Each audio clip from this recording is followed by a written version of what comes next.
Credit rating agencies have been blamed for helping to cause the economic crisis in the United States and for making matters much worse in Europe.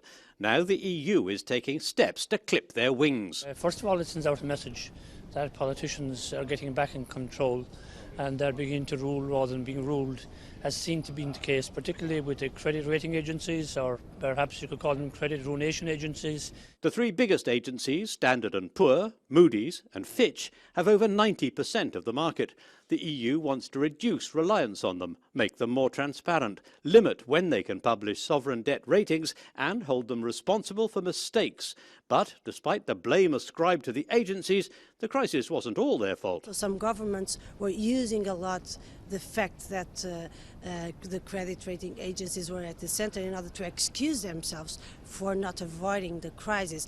MEPs are aware that the agencies admit past mistakes, but the CRAs also ignored warnings from Europe that they needed a better, more accurate way of assessing risk. Ich hätte begrüßt und habe es damals auch den Ratingagenturen vorgeschlagen, wenn sie eine Selbstverpflichtung erarbeitet hätten, sich selber gewissermaßen Regeln vorzuschreiben, die sicherstellen, dass sich so etwas nicht wiederholen kann. Dazu waren sie damals leider nicht bereit. The Commission's original proposals were stronger, but they were watered down in negotiations with member state governments. MEPs say that's nothing new.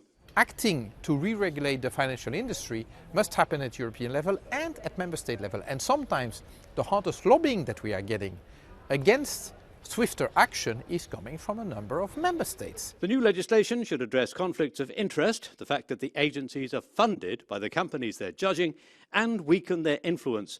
But many feel further reforms may yet be needed.